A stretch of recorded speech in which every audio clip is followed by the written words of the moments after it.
All right. First of all, this is important for those who have requested this on email. I had a little trouble with my computer. It will be available. Mirza Hashem will be available by the end of this week. I'll be able to email you these helping your son succeed in Gemara. I know quite a few people have asked for it already. I have them waiting on my email, and I haven't been able to send it because I had some trouble.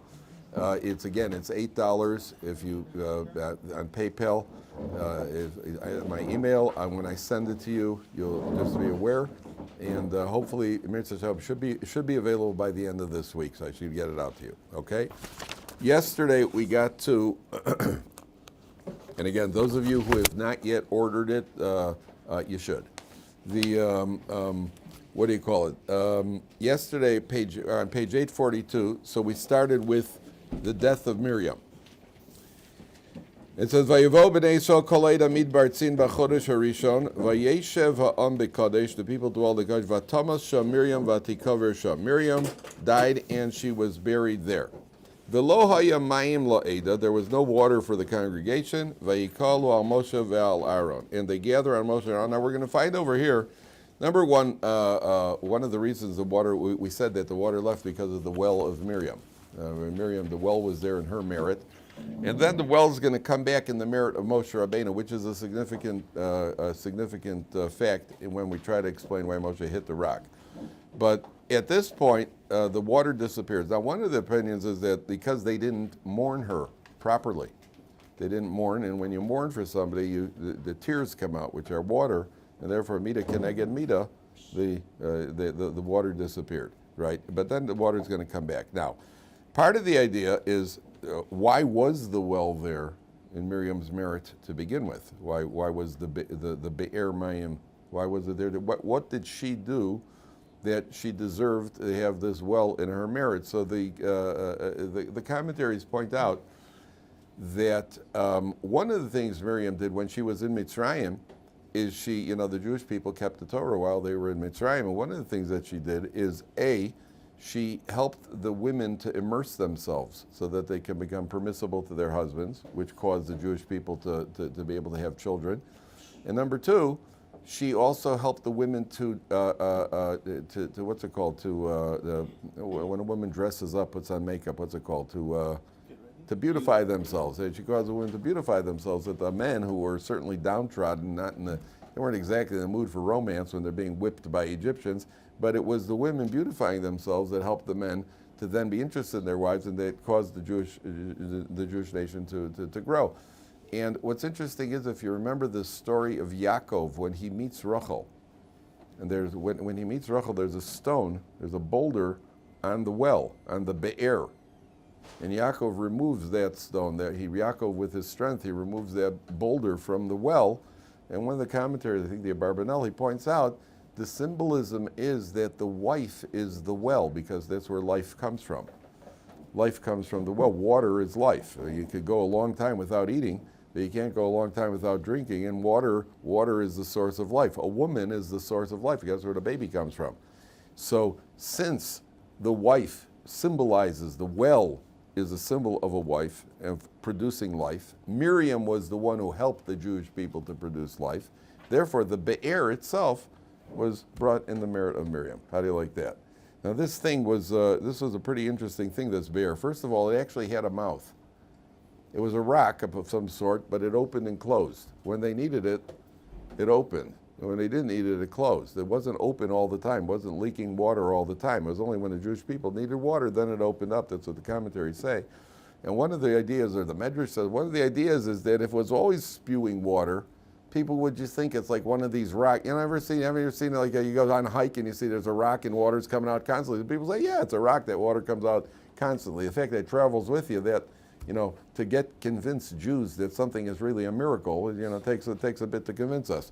So it opened, it actually had a mouth that opened and closed, almost like the earth that opened and closed. It had a mouth that opened and closed, because that is very difficult to explain to people that that's a natural occurrence. So this is the miraculous well. And what's really interesting is that there's who is it? I forgot one of the Midrashim says The same way the mun could taste like anything you wanted it to taste like, the waters of the well could taste like anything you wanted. It could taste like milk, it tastes like honey, it could taste like wine.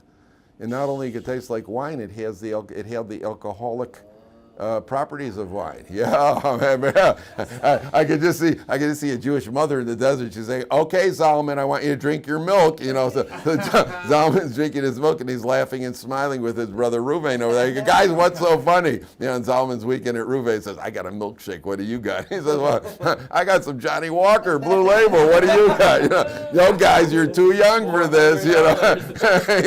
Well, there you go. Yeah, whatever you want over there. Wow, no kidding. Well, don't mix, wine and alcohol. And there's Reuben walking around in a good mood. He's only 11. What was the drink made in that bar? Yeah, right. That's what it says. It can taste like anything you wanted.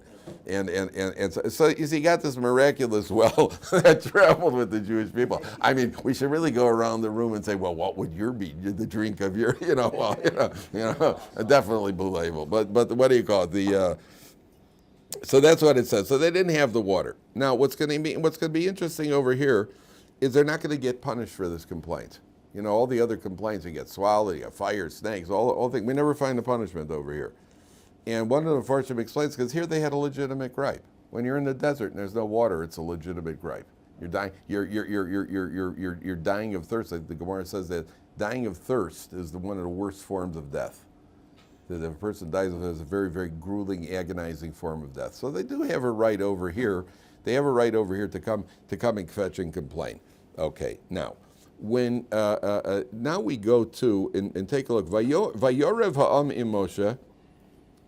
Vayomru loymor lugavanu bigva achenu lifnei Hashem. So they have a gripe.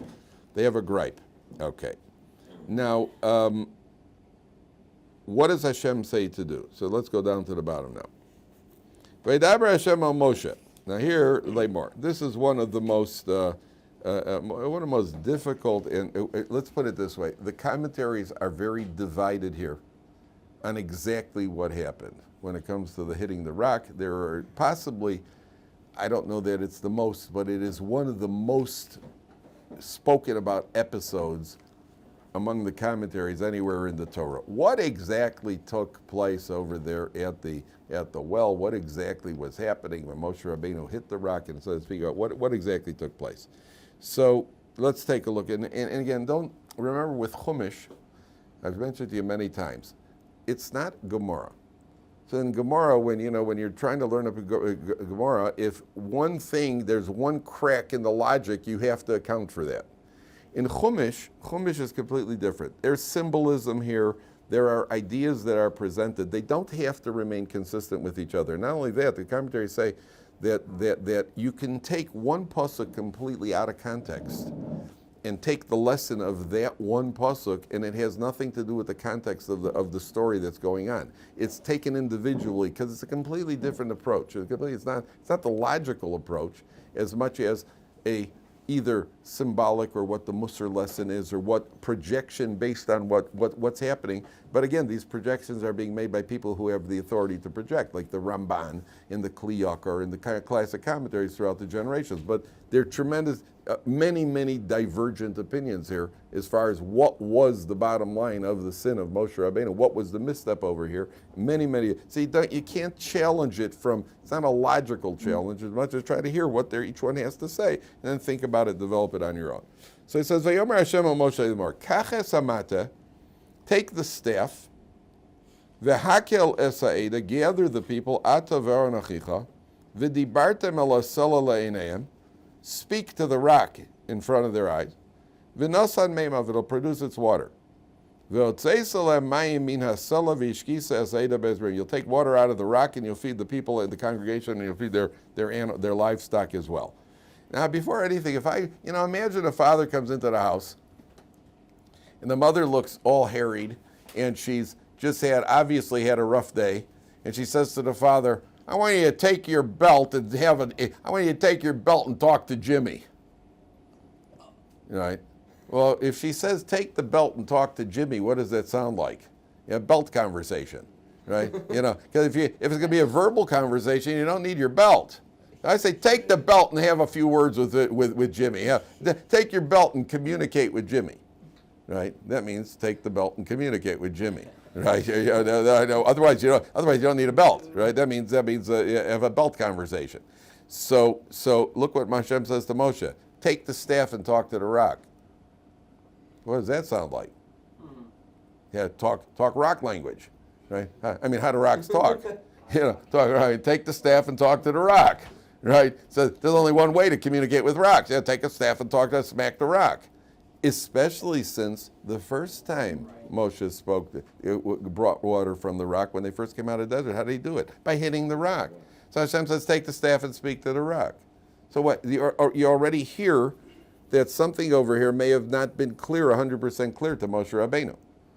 There are certain commentaries that say, well, that's where Moshe Albano didn't understand correctly. That's one approach. Now, if you just want to see something really neat, Mayor, will this pick me up? Will this pick me up if I put it on the table? Yes. Okay, because I want to show you something on the board. Do we have a? Okay, great. I want you to watch. Look at this. It's pretty nifty. So I want you to produce water from the rock, from the Cella. Okay. Now let's take a look at the Hebrew word. Can you see me? Here we go. You got. Not a good one. Oh, there we go. You have a samech, a lamed. Can I offer you some? No.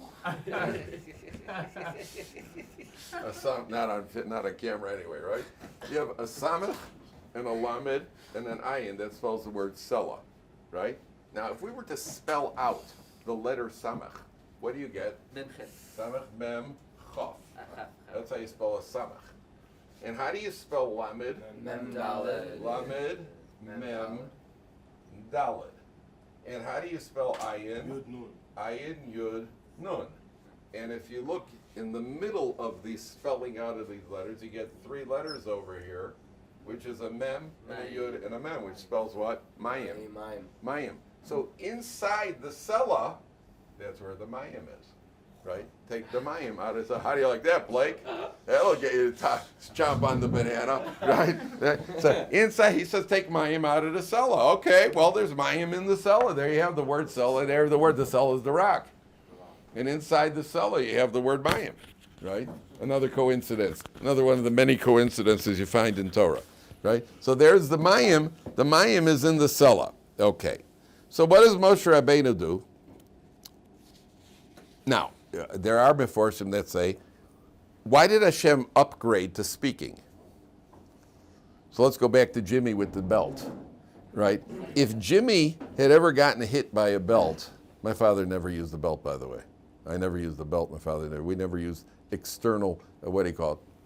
The hand was good enough. that was my father always was a lefty. We used to even refer to him as Big Left. Right, yeah, big left. No fist, no fist. You're not trying to pay. You're not trying to punch people. You're not punch a kid. First of all, I think I maybe gotten 2 or 3 times my entire life. Right, forget again, and that shit you shouldn't need anymore. Right, it's idea for a kid does something dangerous, you give it to him. A kid once in a while needs a good tagging. And by the time he's 8, 9 years old, you shouldn't be hitting the kid anymore. And it shouldn't be too. If you're doing it too often, that means something you got other problems. Right, it shouldn't be too often. But those, those few occasions, those special occasions, right, that straighten me out good and proper, right? I told you, nowadays parents are psychologists. In our days, we grew up, my fathers were physical therapists, right?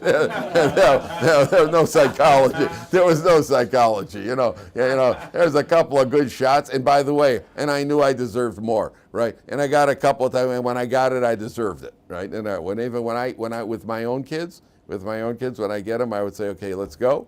It was time, they push the envelope too far. I say, now you're going to get 4 patches. I would always give them a number, and I would take them over my knee, and I'd make sure to breathe. Because you're not allowed to hit the kid out of anger. The Vilna Gaon says if you pot your child out of anger, you're transgressing. So I would take them, I'd say, okay, I'd take them over my knee, and I'd tell them a number in advance. You're going to get 4 patches now, and I'd make sure to don't grit your teeth. If you're gritting your like that, yeah, that means you don't need to go. I would just make sure.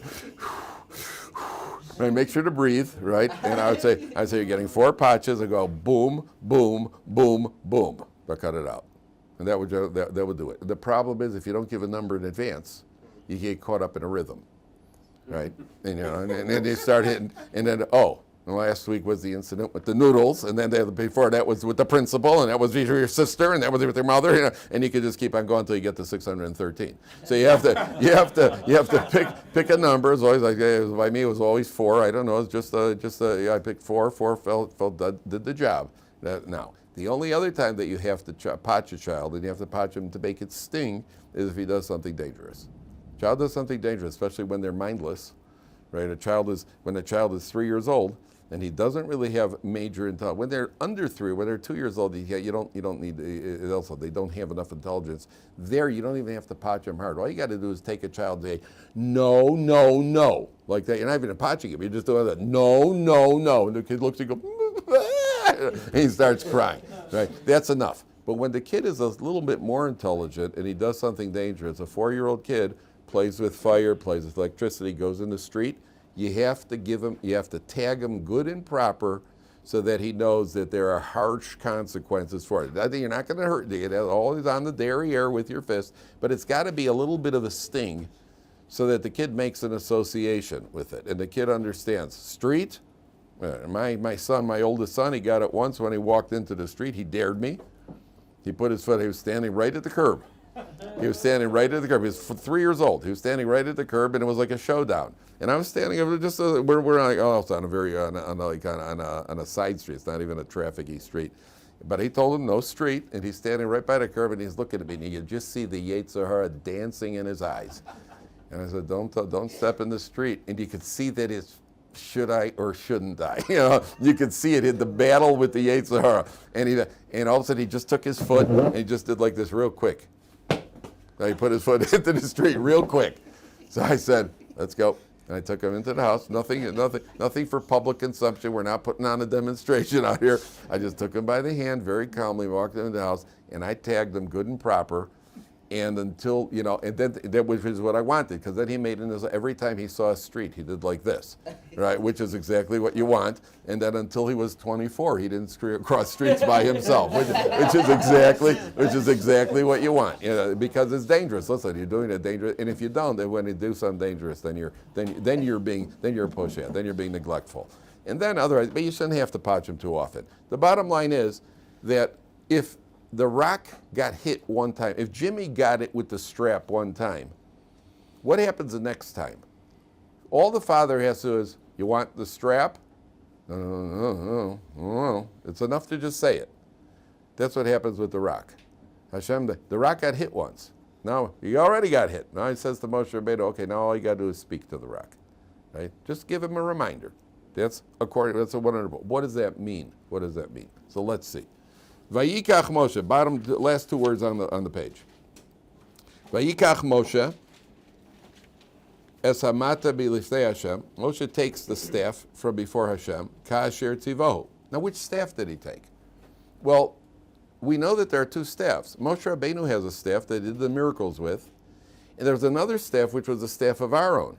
And if you remember, the staff of Aaron was then put into the Holy of Holies, and it produced almonds. Remember last week that they had the showdown with Korach? They took Aaron's staff, and that staff produced almonds. Moshe Albano, out of humility, didn't want to take his own staff, so he took Aaron's staff, according to some commentaries.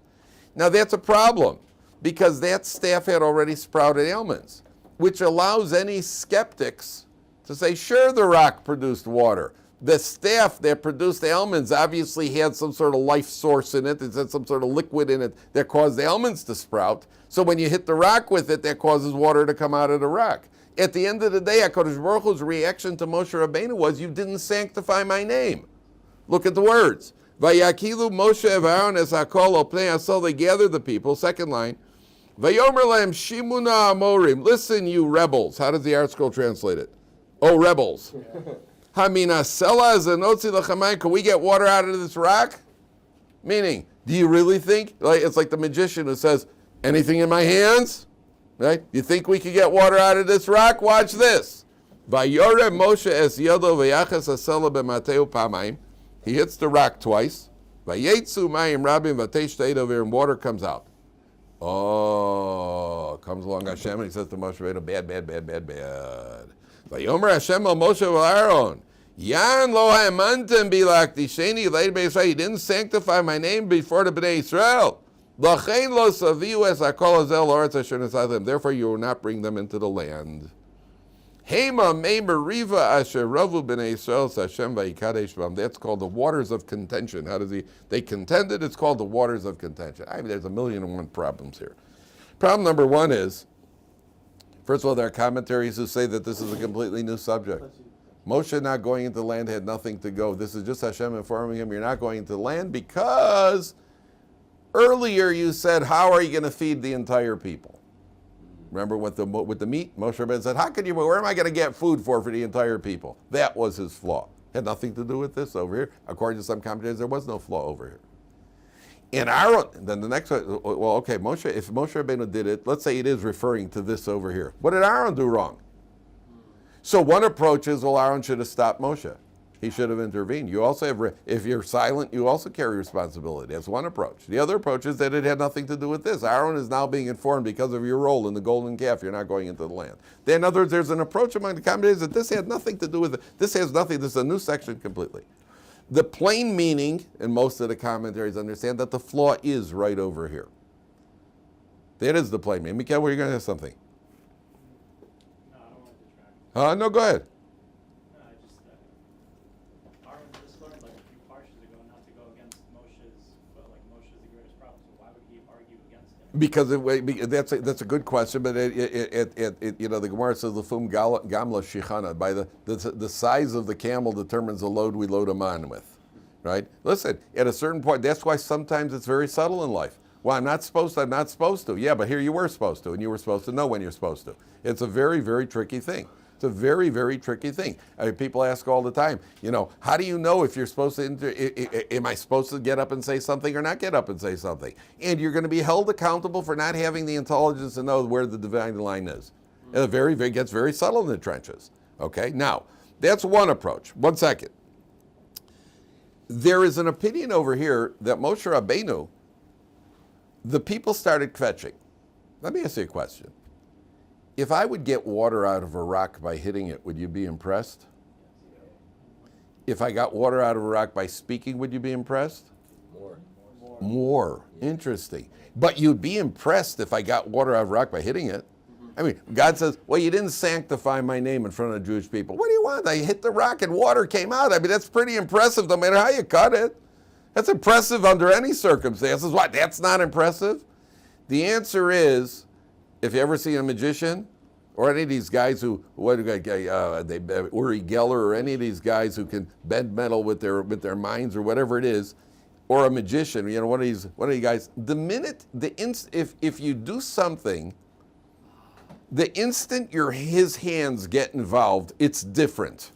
Because I know that hands could do a lot of stuff. What's it called? The hand is quicker than the eye, right? The minute he touches something, that reduces how impressed I am. Because I don't know exactly what he's doing. I only know that he knows enough with how to use his hands that something could have happened over there. If you do it with your hands tied behind your back and you do it, then I'm more impressed. But as soon as those hands get involved, then it reduces the effect. What that means is that Moshe Albano understood the Jewish people are about to go into the land of Israel. The land of Israel does not work based on natural law. Those of you who have been here for any great length of time, like about 10 minutes, you see that nothing in Israel works by natural law, right? The currency we have in Israel is called what officially, gentlemen? Shekel. No, the official name for the currency is NIS, the new Israeli shekel. Now, using and applying keen Talmudic reasoning, if it's called the new Israeli shekel, right, that tells you that there was once the old Israeli shekel. Why is it called a new Israeli shekel, Bill? Because the inflation at one point was so out of control that the shekel got to 1,000. So there was 1,000. What 1 shekel eventually became 1,000. So what they did to cure this inflationary problem was something that every basic economist in the world will tell you does not work, which is they simply knocked 3 zeros off of it and reprinted it as the new Israeli shekel. right? That doesn't work. You can close the door, last guy out, lock the door. It doesn't work. Yet, here we are. It worked, right? Why? Because Israel doesn't work on natural law. It just doesn't. Israel does not work on natural. It shouldn't have worked. And any basic economist will tell you that's a step to disaster and into oblivion. Yet here we are with the new Israeli shekel, right? What year was that? That was I'm guessing about the early. I get here in the somewhere in the mid '80s, I think. In the mid '80s, and they linked it to that's when they linked it to the dollar, and it was all sorts of shtick that they pulled. Nothing here works on natural law, right? If Israel fights a war and they catch the enemy's planes on the ground and take out the enemy's planes on the ground the first day of the war. Yeah, when's the last time that happened in the world? If Israel's been around Israel's been around for what are we, 75 years, and they're surrounded by 60 million sworn enemies, yet somehow they got a better army. Why do they have a better army? That doesn't happen in 75 years, and it already happened in 20 years. Why does it happen? That's not natural. Nothing here works on natural law. Right? Nothing here in Israel works the way things normally work. They've improved. Israel has definitely upgraded, and what do you call it? But nothing here. Somebody once said nothing in Israel is real, right? I'll get to you one second. Nothing in Israel is real, right? The politics here is certainly not real. When they tell you that the majority voting is not democracy, well, that's certainly not real, right? When you're walking on a sidewalk and a bus drives up on the sidewalk and honks you out of the way for disturbing him, that's not real. That's certainly not real. If you ever seen the Israeli entertainment industry in the movie, that's certainly not real. The money is anything but real. It's not real. The only one thing real here is Torah. That's real. Right? It's almost in Israel, sometimes you almost feel like you're on a Hollywood set, which is just a backdrop so that we could be here to study Torah and grow as Jews. You almost feel like somebody, when there's a bus stop right in the middle of a 7-lane highway, that's not real. And if you ever tried to find an address in Sanhedrin Morchevet, right, that's not real. You got building 41 and right next to it is 19A. What were you thinking, people? What were you thinking here? What were you thinking? When I first got here, I went to a hardware store. We first made Aliyah. I had to go to a hardware store, so I had to buy a wrench. So I go into the store, and the store was packed with people, and I pick up this wrench, and I got there. I found what I needed, and I walked over. And people were asking. I'm holding out money, and I said to the proprietor, the guy at the hardware, I said, "Hi, yeah, can I just pay?" So he stops what he's doing, and he looks at me. He goes, "Listen, buddy. I don't need you. You need me. If you don't want to wait, then leave. I don't care." Right? That's not real customer service. That's not. And guess what? I waited. I had no choice. I had to wait. So I'll get to you one second. So Moshe Albano is thinking. I'll get to you one second. Moshe Albano is thinking like this. The Jewish people are about to go to the land of Israel. The land of Israel works on faith. The land of Israel is a land that works on faith. We don't have a lot of rain in Israel. There's often drought. Egypt, the Torah describes, is Kigan Hashem Keretz Mitzrayim, a very fertile area. They got the Nile. The land is very fertile. Israel, we depend on rain, and rain depends on faith, and that's why you have when we have what do you call it? There's a drought, and when there's a drought, we say special prayers. There are prayers printed into our siddur. Into the Everton, there is a special prayer in the Shemona Esrei that's printed for periods of drought in Israel because HaKadosh Baruch Hu wants to hear from us. That's why he withholds it. He withholds the rain so that we should be able to daven for him. There was once a drought in Israel. There were about 5 years of drought, one after the other. 5 years of drought. The Kinneret had dropped 10 centimeters above the red line. And there was a prayer day at the Kotel. About 40,000 Jews went to the Kotel to daven. And the next day it started raining. And it was raining so much that the Ayalon highway in Tel Aviv was flooded. Cars were flooded. It was so much rain it was flooded. And somebody overheard there were 2 secular Jews, not yet religious Jews, who were standing on a bridge overlooking the flooded Ayalon highway. And one of them said there, "Oh, those Haredim in their davening, look what they did." Right? So they blamed the Haredim for that. And I want to tell you something. That's the type of faith we should have in our prayers. That's the type of faith we should have. Of the Haredim in their davening. Right? It's dependent on faith. I had a kid here once at Ohr Somayach whose his father remarried. Father was very wealthy and he remarried. And the stepmother she wasn't interested in having a kid living with them. She didn't like him. They didn't get along too well. So the father gave the kid a credit card. He said, here, just go spend as much as you want. Go get yourself a flat and buy a car, buy anything. No limit on the credit card, but just you got to go. And the kid told me at one point, a teenager's dream. Teenager's dream, right? Kid told me at one point he was suicidal. Why is that? Because he wanted connection with his father. That's the original snake. The serpent. What did God say to the serpent? Everywhere you go, you're going to find food. Where your food's all over the place.